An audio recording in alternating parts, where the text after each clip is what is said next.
Natália passou a maior parte de sua vida na propriedade rural de sua avó, que se tornou seu lar, após seus pais falecerem em um acidente aéreo durante um voo para o Alasca. Seus pais eram geólogos que estavam explorando depósitos promissores naquela região agreste. Após a morte de seus pais, Natália, com apenas 5 anos de idade, ficou sob a custódia de sua avó Rosa Marie. Apesar da idade avançada, sua avó cuidou dela por conta própria e era muito querida pelos moradores locais. Além disso, Rosa tinha conhecimento sobre diversos tipos de ervas e raízes, que usava para preparar remédios. Foi graças a sua avó que Natália desenvolveu amor pela medicina, o que acabou influenciando seu destino. Após se formar, a jovem frequentou a faculdade de medicina, da qual se graduou com honras. Ao mesmo tempo, Natália também recebeu treinamento em massagem terapêutica e terapia manual. Minha neta é tão inteligente, ela deveria cuidar de mim, costumava dizer a senhora Rosa com orgulho. Definitivamente, havia verdade nas palavras da senhora, e qualquer pessoa que a conhecesse pessoalmente concordaria plenamente. No entanto, quando chegou a hora de encontrar um emprego, a jovem não teve sucesso. Primeiramente, ela percebeu que havia muito trabalho na fazenda e que não poderia deixar sua avó sem ajuda. Você não deveria ter que ficar aqui comigo, você precisa começar a pensar na sua própria vida. Afinal, a minha está quase no fim, disse a senhora Rosa. Vamos lá, vovó. Você ainda é jovem, respondeu Natália. Assim, a avó de Natália se tornou sua primeira e única paciente. A neta responsável aplicava injeções na senhora, fazia massagens especiais em sua dor lombar e monitorava diligentemente sua condição. Ela precisava ir ao centro para buscar os remédios da avó e se certificava de ter alguns medicamentos à disposição, caso a saúde dela piorasse. Foi durante uma dessas viagens que ela conheceu Felipe, ironicamente, na mesma farmácia onde Natália comprava os remédios para sua avó. Após 10 minutos, eles já haviam comprado tudo o que precisavam e estavam sentados em um banco próximo à farmácia, rindo alto. Os jovens conversavam sobre diversos assuntos e pareciam amigos de longa data. Natália nunca havia conhecido alguém tão interessante antes. Ele era inteligente e culto, e o mais importante, não possuía aquela arrogância típica dos jovens de sua idade. Ele não falava muito sobre si mesmo, mas parecia genuinamente interessado em Natália. A jovem contou a Felipe que cresceu em uma fazenda e foi criada por sua avó. No entanto, para sua própria decepção, Felipe não teve coragem de revelar a Natália que ele provinha de uma família rica e, na verdade, era um filho milionário.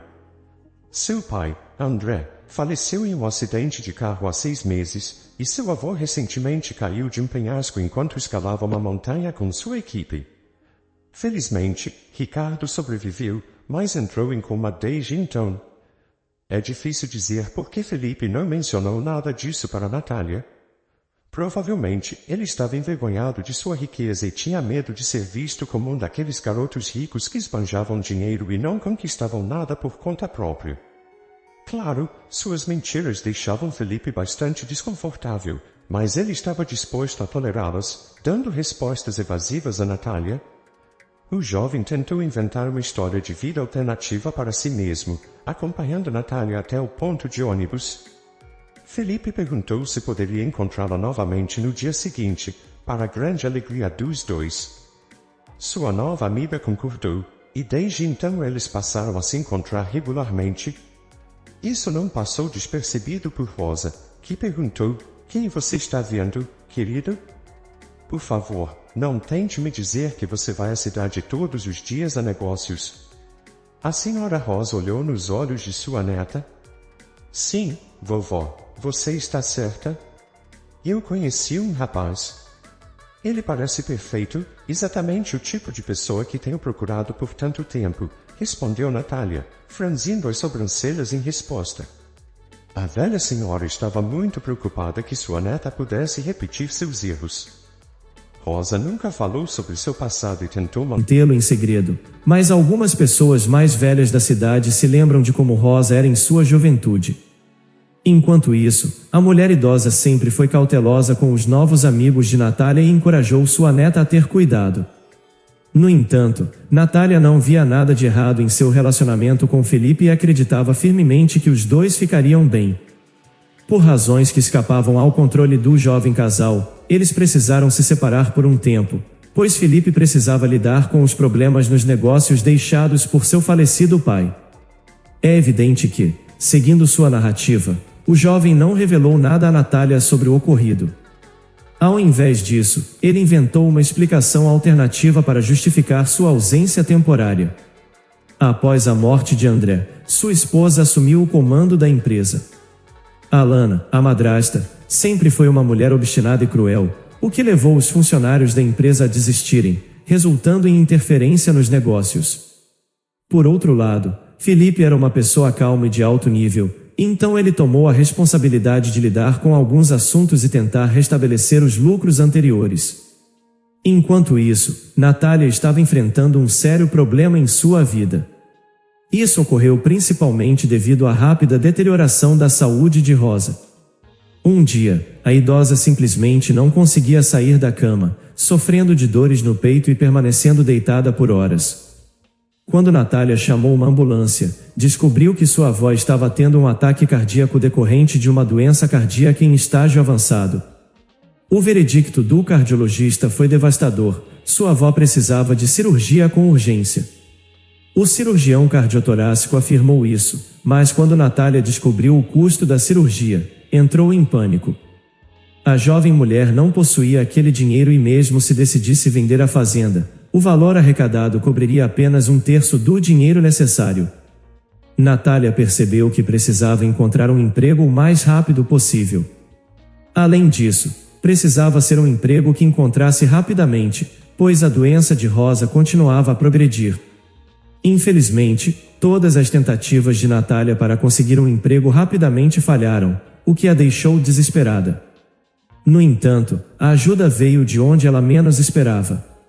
Ainda mantendo em segredo sua prosperidade financeira, Felipe decidiu encontrar uma maneira de ajudar sua amiga.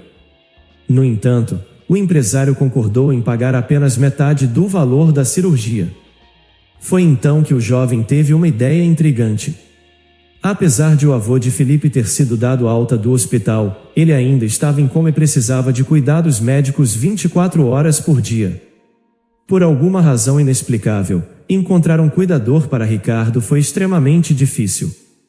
Ou a madrasta de Felipe era muito exigente com os candidatos, ou eles não estavam satisfeitos com a remuneração oferecida. O fato era que não havia ninguém disponível para cuidar de Ricardo. Claro, Felipe não revelou a Natália que seu avô era um milionário. Para surpresa do rapaz, Natália aceitou prontamente ser a cuidadora de seu avô. No entanto, Alana ficou insatisfeita novamente com a nova pessoa que trabalhava na casa. Será que ela tem conhecimento mínimo sobre como administrar injeções? A mulher expressou isso de forma sarcástica, porém Felipe não teve sua opinião alterada. O jovem nunca teve um bom relacionamento com a madrasta, então ele não se importava muito com a opinião dela, acreditando sinceramente que ela estava equivocada sobre Natália. Felipe estava confiante de que Natália era a pessoa certa para cuidar de seu avô. Natália achou que seu primeiro dia de trabalho correu muito bem e não encontrou nenhum problema em cuidar do idoso em coma. Suas tarefas incluíam monitorar o estado do paciente, trocar sua roupa de cama e garantir que ele não desenvolvesse úlceras de pressão. Enquanto isso, a jovem não podia deixar de sentir a hostilidade que Alana demonstrava, pensando: por que ela me vê como uma inimiga? Eu não fiz nada de errado, refletiu Natália. Os dias seguintes na vida da jovem foram repletos de trabalho árduo e responsabilidades. Durante o dia, Natália cuidava de Ricardo, e à noite, ela corria para ver sua avó no hospital, a fim de acelerar o processo de tratamento. Enquanto isso, Ricardo permanecia em coma e ninguém sabia exatamente quando ele sairia ou se sairia. Mesmo sendo um alpinista, cuja queda de uma altura de aproximadamente 100 pés foi um verdadeiro milagre ele ter sobrevivido, a investigação posterior revelou que sua queda foi causada por uma corda rasgada, possivelmente cortada por uma rocha afiada. No entanto, não foram encontradas evidências de atividade criminosa na investigação, concluindo-se que a queda de Ricardo foi um acidente. Enquanto cuidava do idoso doente, Natália sempre desempenhou suas funções com o melhor de suas habilidades, nunca deixando de cumprir nenhuma delas. Ao contrário da maioria dos cuidadores, ela não se sentia indiferente em relação ao homem idoso e sempre conversava com ele enquanto trocava sua roupa de cama ou verificava sua pressão arterial. Natália compartilhava sobre si mesma com Ricardo, embora sua voz estivesse ciente de que ninguém acreditava que essas conversas trariam algum resultado. Felipe acreditava que Ricardo permaneceria em coma pelo resto de seus dias. Isso durou cerca de um mês, após o qual a cuidadora começou a notar algo estranho, principalmente pequenas mudanças na posição do corpo de Ricardo. Por alguma razão inexplicável, o cobertor que Natália usava para cobri-lo acabava no chão de vez em quando. Além disso, o corpo do idoso alterava sua posição como se alguém o estivesse movendo intencionalmente enquanto Natália estava ausente. O que está acontecendo aqui? Por que o cobertor está no chão? Não é como se o vento tivesse soprado, pensou Natália. Como uma cuidadora atenta, a jovem notou todas as sutis mudanças que ocorreram no corpo de Ricardo.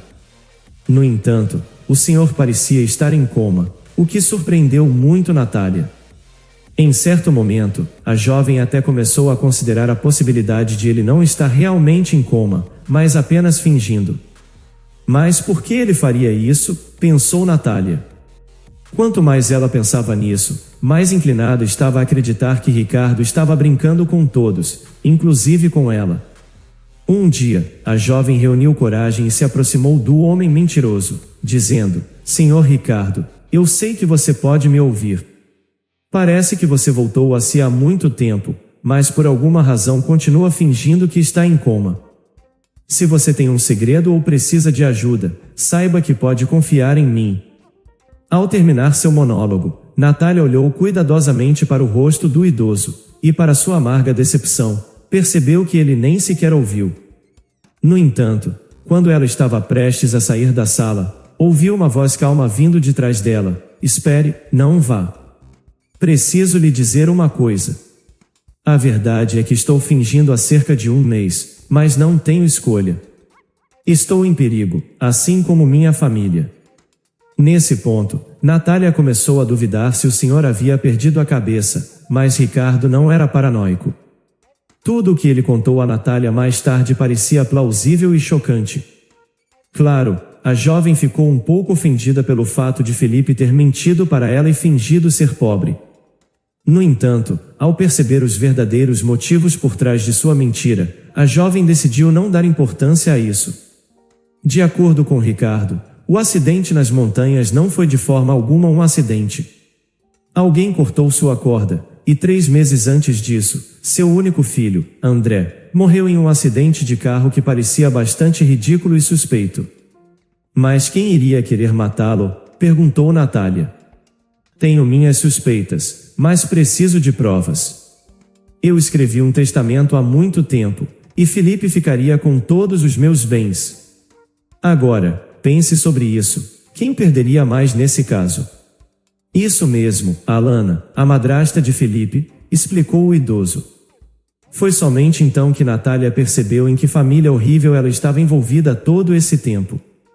Felipe quase nunca estava em casa, pois tentava desesperadamente reerguer a empresa depois que sua madrasta a quase arruinou, a pedido de Ricardo.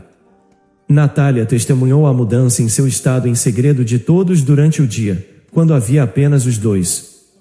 Eles falavam sobre tudo no mundo, e quando chegava a noite, o paciente continuava a fingir que estava em coma. A maioria dos membros da família de Ricardo estava convencida de que ele levaria uma vida extremamente infeliz até o fim de seus dias. Um dia, quando Natália chegou um pouco mais cedo, ela ouviu vozes vindas de trás da porta mal fechada do quarto do idoso. Uma das pessoas que conversava era Alana, e a outra era um homem desconhecido por Natália. Você precisa ter paciência, ele vai morrer em breve, disse Alana. E então poderei cuidar do meu enteado, e finalmente, viveremos nossa felicidade para sempre, afirmou ela. Você vem dizendo isso há muito tempo. O velho está em Como há 3 meses. O que você está esperando? Disse o homem alterado. Foi somente nesse momento que Natália percebeu que Ricardo estava absolutamente certo e que sua vida e a de sua família estavam realmente em perigo. Quando a jovem entrou na sala, Alana e o homem desconhecido pararam imediatamente de falar e fingiram arrumar o cobertor nos pés do idoso. Agora ela sabia que o senhor precisava ser vigiado dia e noite. Mas a primeira coisa que fez foi ligar para Felipe, que estava em uma viagem de negócios, e contar o que tinha ouvido. Acho que você precisa chamar a polícia antes que as coisas saiam do controle, disse Natália. E ela estava certa, especialmente porque o homem que estava com Alana provavelmente era seu amante. Infelizmente, a polícia não tinha provas suficientes para abrir o caso. Afinal, sem evidências, Alana parecia uma viúva inconsolável cuidando de seu filho adotivo e de seu pai em coma. Felipe pensou muito sobre o que poderia fazer. No entanto, foi seu avô quem encontrou a grande solução. Ele sempre foi um homem inteligente. Ricardo pediu ao seu neto que trouxesse um gravador de voz para que ele pudesse gravar Alana conversando com seu amante na próxima visita deles. Eles tiveram que esperar 3 dias para que isso acontecesse, mas quando Alana veio, Ricardo conseguiu reunir todas as provas de que a polícia precisava, sem Alana sequer desconfiar. No final das contas, foi o casal desonesto que armou um acidente para o filho e depois tentou matar Ricardo. Graças à gravação feita pelo idoso, o casal foi preso no dia seguinte. Ricardo finalmente pôde parar de fingir que estava em estado de coma e retomar sua vida normal. É desnecessário dizer que Alana ficou extremamente surpresa ao ver seu sogro vivo e bem. Ricardo estava muito grato a Natália por sua participação em seu caso e por ter restaurado sua confiança nas pessoas, ao mesmo tempo em que lidava com seus negócios. Como a jovem sempre guardava fotos de sua avó em sua bolsa, ela decidiu mostrar a Ricardo. Ao segurar uma das fotografias em suas mãos, Ricardo examinou mais de perto, o que o fez tremer e mudar sua expressão. Vovô, o que há de errado com você? Você está se sentindo bem? Exclamou Felipe, enquanto as lágrimas começavam a rolar pelas bochechas de Ricardo. Ninguém sabia o motivo. Meu Deus, é a minha Rosa, sussurrou o senhor, incapaz de parar de chorar. Tudo se esclareceu um pouco mais tarde, quando Ricardo se acalmou e contou a história de seu passado. Na verdade, Ricardo e Rosa haviam se conhecido na juventude e até mesmo tiveram um relacionamento. No entanto, os pais ricos de Ricardo não aceitavam um relacionamento com uma moça pobre, e o casal foi forçado a se separar, nunca mais se encontrando. Mas a descoberta mais importante ainda estava por vir. Uma semana depois, Ricardo foi visitar Rosa quando ela terminou seu tratamento pós-operatório. Ao ver o homem que amava, a senhora não conseguiu conter suas lágrimas. Naquele momento, Ricardo e Rosa conversaram por cerca de 1h30 e depois chamaram seus netos para a sala. Eles contaram aos jovens que eram parentes e Ricardo era o pai da filha de Rosa. Infelizmente, o senhor nunca soube da existência da filha durante todo esse tempo, guardando cuidadosamente o segredo. Se você gostou dessa história, deixe aqui nos comentários a sua opinião e, claro, deixe seu like e se inscreva. Ative o sininho das notificações para não perder nenhum vídeo. Um forte abraço e até logo!